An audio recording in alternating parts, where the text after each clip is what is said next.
Okay चलिए बच्चों, class 11 chemistry chemical bonding आगे बढ़ेंगे। यहाँ से कल हमने बात किया था about the Lewis structures and the formal charges के बारे में, बहुत सारे एग्जांपल्स हमने किए थे। ओके आज हम आगे बढ़ने वाले हैं and we will talk about the ionic bond, right. चलिए वन बाय वन बॉन्ड्स की बात करेंगे। सबसे पहले let's talk about the ionic bond and which is also called as electrovalent bond, ionic bond or electrovalent bond.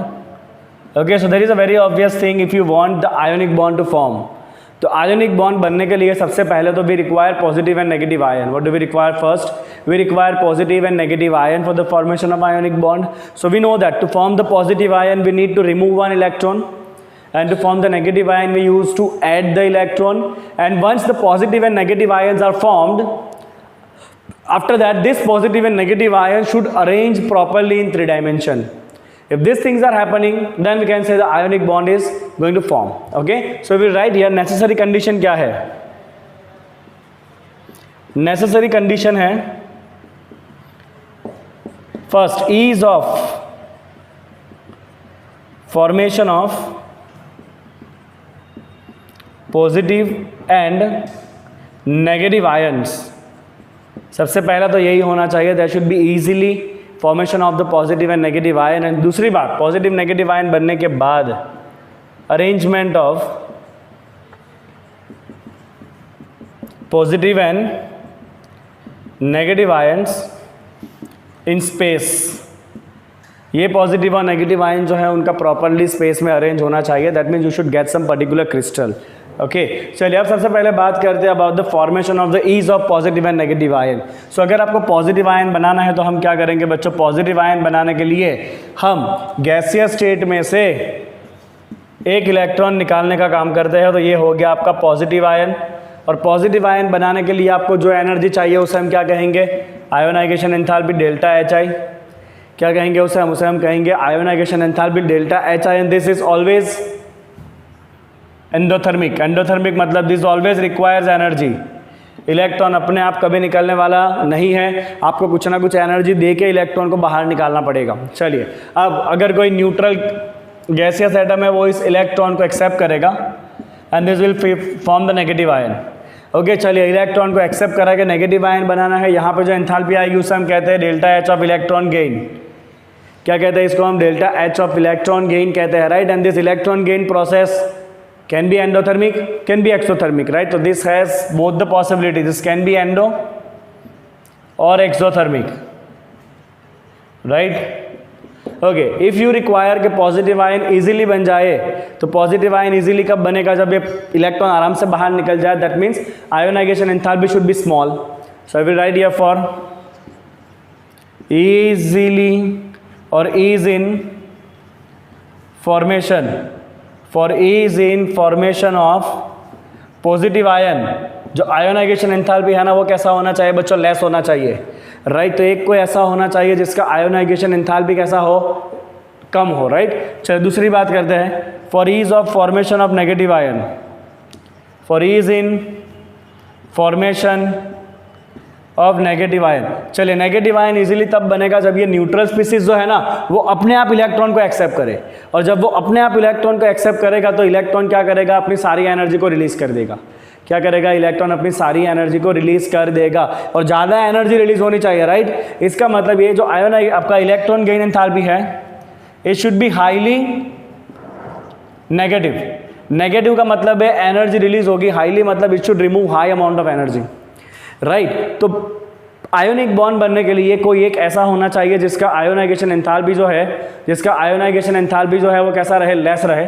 It should have less ionisation enthalpy and it should have high electron gain enthalpy, high negative electron gain enthalpy, right. तो ये तो हो गया बच्चों पहले point के बारे में about ease of formation of positive and negative ion. चलिए एक बार आयन बन गए उसके बाद उनका अरेंजमेंट होता है। When this ions are arranged in the space, जब ये आयन स्पेस में अरेंज होंगे ना then there should be increase in stability, right. Ion इस तरह से अरेंज होने चाहिए ताकि उनका स्टेबिलिटी बढ़ जाए, राइट। स्टेबिलिटी बढ़ेगा कब, जब वो अपनी एनर्जी को छोड़ेंगे।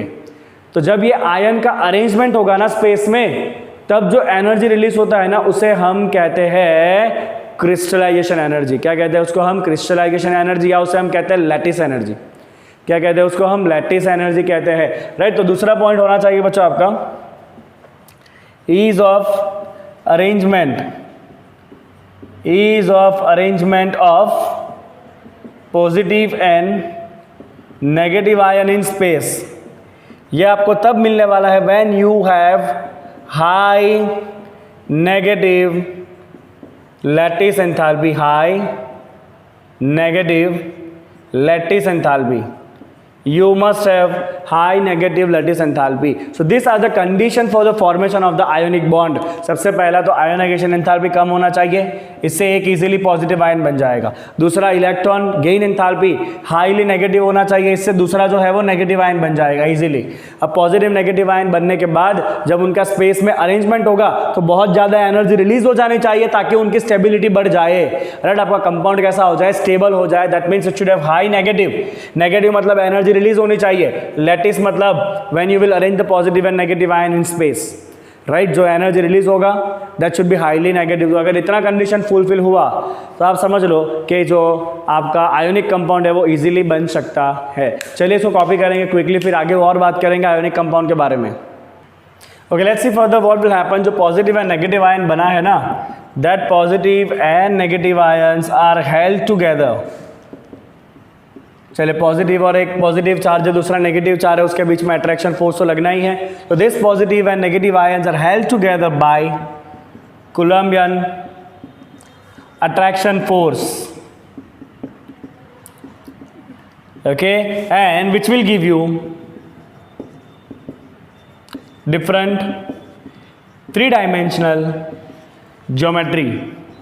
It will give you different 3-dimensional geometry. चलिए एक ज्योमेट्री मैं आपको दिखाता हूँ NaCl का।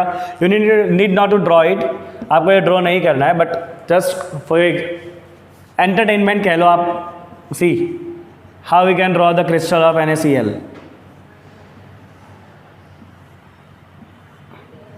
ये देखते देखते इतना सिस्टमेटिक बन जाएगा ना, देखते जाओ।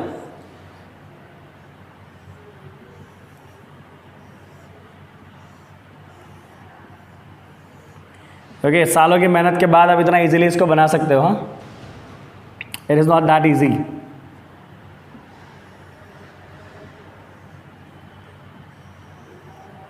Okay, so now I am ready with the shape. अब यहाँ पे देखो Na कहाँ पे होगा और Cl कहाँ पे होगा। Okay, so in this crystal Cl will be at the corners and at the centre of the faces. ये हर एक फेस के सेंटर के ऊपर Cl है। ये कौन है? ये आपका Cl माइनस आयन है। ओके, Na जो है मैं ब्लैक से लाऊंगा। Na जो है ना वो यहाँ पर है, सेंटर ऑफ एजेस के ऊपर, और एक एग्जैक्टली सेंटर में। So this small dots are of the Na plus. Can you imagine NaCl के अंदर इतना सिस्टमेटिक अरेंजमेंट होता है Na plus and Cl minus का। NaCl जो होता है ना उसके अंदर इतना सिस्टमेटिक अरेंजमेंट होता है Na plus and Cl minus ion का। ये तो खाली एक एग्जांपल है। इसी तरह से जितने भी आयोनिक कंपाउंड है ना, उन सारे आयोनिक कंपाउंड के अंदर आपको कुछ ना कुछ ऐसा सिस्टमेटिक पैटर्न मिलने वाला है। ओके, चलिए देखते हैं NaCl के अंदर लैटिस एंथैल्पी क्या रोल प्ले करता है वो। So if you right for the Na gaseous, okay, चलिए Na का अगर आप आयोनाइजेशन एंथैल्पी देखोगे ना बच्चों, सो Na will form Na plus, will release 1 electron. इसका जो आयोनाइजेशन एंथैल्पी है that is 495.8 kilo joule per mole, right. अभी Cl माइनस जब एक इलेक्ट्रॉन को एक्सेप्ट करेगा, Cl जब एक इलेक्ट्रॉन को एक्सेप्ट करके Cl माइनस गैस बनाएगा, तो इसका जो इलेक्ट्रॉन गेन एंथैल्पी है that electron gain enthalpy is somewhat minus 348.7। Okay, तो आप खाली पहले 2 स्टेप का नेट एनर्जी देखोगे ना बच्चों, खाली पहले 2 स्टेप का अगर आप नेट एनर्जी देखोगे, दोनों को प्लस करोगे ना, so this net energy is going to become positive. What do you mean by positive energy? Positive energy का मतलब है you have to supply this net energy. Positive energy का मतलब होता है एंडोथर्मिक। एंडो मतलब हमको एनर्जी देना पड़ेगा।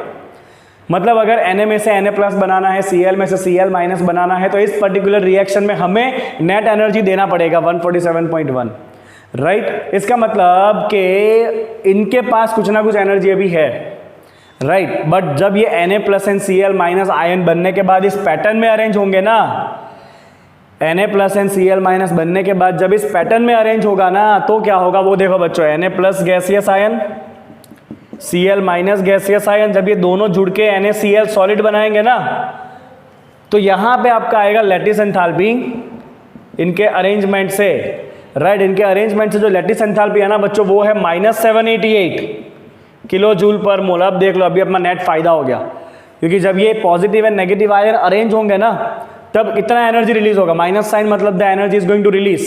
कितना एनर्जी रिलीज होगा, 788 किलो जूल पर मोल जितना एनर्जी रिलीज होने वाला है। और पहले 2 स्टेप में हमें इतना एनर्जी देना था, अब आप इन दोनों को जोड़ो तो भी आपका नेट जो है वो फायदा होने वाला है।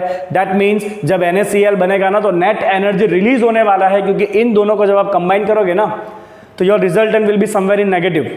नेगेटिव मतलब net energy will release. Okay, so I will write here due to high negative lattice enthalpy of NaCl, net energy will be released। ये नेट एनर्जी जो रिलीज हो रहा है ना, नेट एनर्जी जो रिलीज हुआ it will give stability to NaCl crystal, it will give stability to the crystal of NaCl। तो इतना बच्चों ध्यान रखना है आपको कि जब भी आयोनिक कंपाउंड बनाना है 3 चीज़ें नेसेसरी है। एक तो पॉजिटिव आयन इजीली बनना चाहिए, मतलब आयोनाइजेशन एंथैल्पी कम होना चाहिए। दूसरा electron gain enthalpy high negative होना चाहिए, तब जाके नेगेटिव आयन इजीली बनेगा। और तीसरा पॉजिटिव एंड नेगेटिव आयन बन जाने के बाद उनका बहुत ही प्रॉपरली इस तरह से स्पेस में अरेंजमेंट होना चाहिए, और अरेंजमेंट जब हो तब बहुत ज़्यादा एनर्जी वो रिलीज कर देने चाहिए, right. And then only the crystal is going to get the stability. तो this is the example of the NaCl। चलिए कॉपी करेंगे क्विकली जो दिख रहा है वो। ओके चलिए बच्चों, तो इतना तो पता चल गया है कि आयोनिक कंपाउंड बनने के लिए खाली आयोनाइजेशन एंथैल्पी और इलेक्ट्रॉन गेन एंथैल्पी का ही रोल नहीं है। एक और टर्म है जो बहुत इंपॉर्टेंट रोल प्ले करता है विच इज लैटिस एंथैल्पी। तो चलिए डिफाइन कर लेते हैं बच्चों, लैटिस एंथैल्पी है क्या। तो लैटिस एंथैल्पी हम डिफाइन करते हैं, दिस लैटिस एंथैल्पी इज कि अगर आपके पास 1 मोल आयोनिक कंपाउंड है, कितना, 1 मोल आयोनिक कंपाउंड है, और उस 1 मोल आयोनिक कंपाउंड में जो भी पॉजिटिव एंड नेगेटिव आयन है अगर उनको आप गैसियस फॉर्म में सेपरेट कर देना चाहते हो, 1 मोल आयोनिक कंपाउंड के अंदर के पॉजिटिव और नेगेटिव आयन को गैसियस फॉर्म में सेपरेट कर देने के लिए जो एनर्जी चाहिए उसे कहते हैं लैटिस एंथैल्पी। क्या कहते हैं उसको, हम लैटिस एंथैल्पी कहते हैं, राइट। ओके, तो lattice enthalpy is energy require to separate positive and negative ions from 1 mole ionic compound, from 1 mole ionic compound in gaseous state, right। Okay, तो अगर आप NaCl की बात करोगे ना बच्चों तो NaCl has lattice enthalpy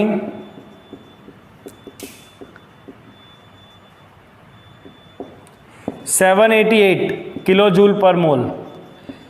इसका मतलब है कि अगर आपके पास 1 मोल NaCl है, अगर आपके पास 1 मोल मतलब करीब करीब ये हो जाएगा Na प्लस Cl करोगे ना दैट इज 58.5 ग्राम।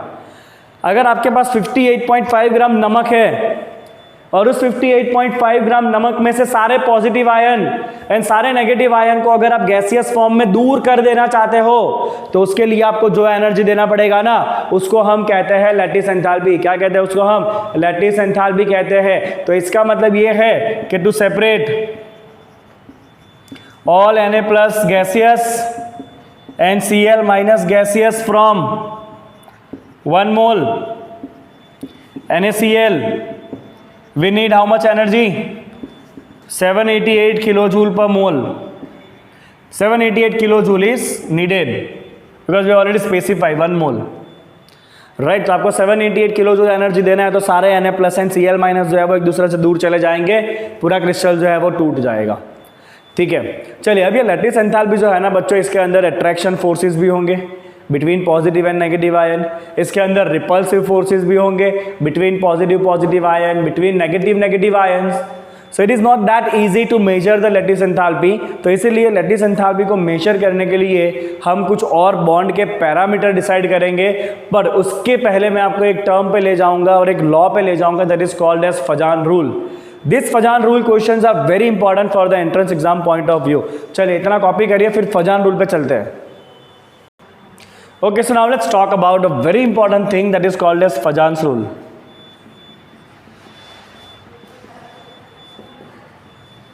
चलिए, तो फजान रूल जो है ना वो बेसिकली आपको ये बताएगा बच्चों covalent character of ionic bond. क्या बताएगा ये आपको बताएगा covalent character of ionic bond. क्योंकि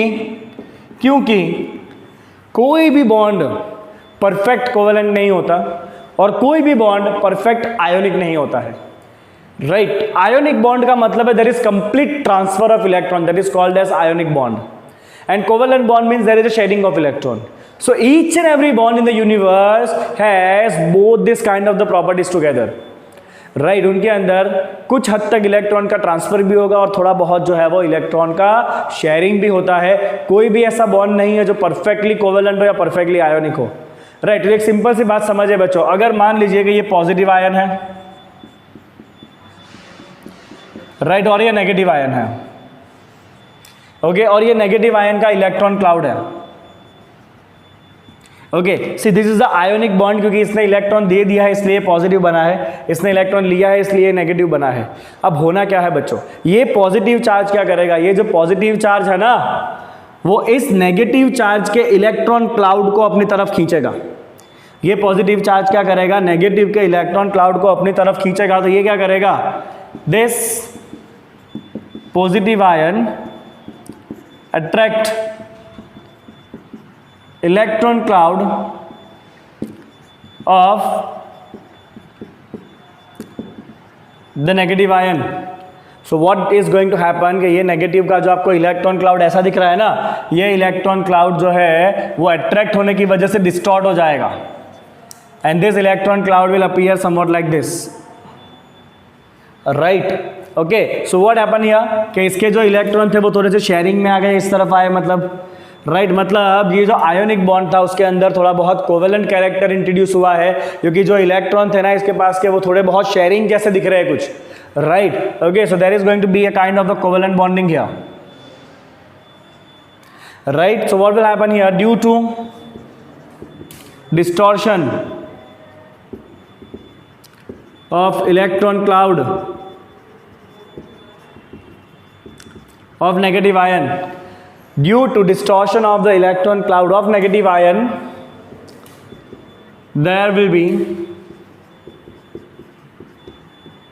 some covalent character induced in ionic bond. चलिए, अब कितना कोवेलेंट कैरेक्टर बनेगा ना उसके लिए ही फजान रूल है, राइट। कितना कोवेलेंट कैरेक्टर बनेगा उसके लिए ही फजान रूल है बच्चों। तो एक सिंपल सा लॉजिक आप ध्यान रखिएगा कि कोवेलेंट कैरेक्टर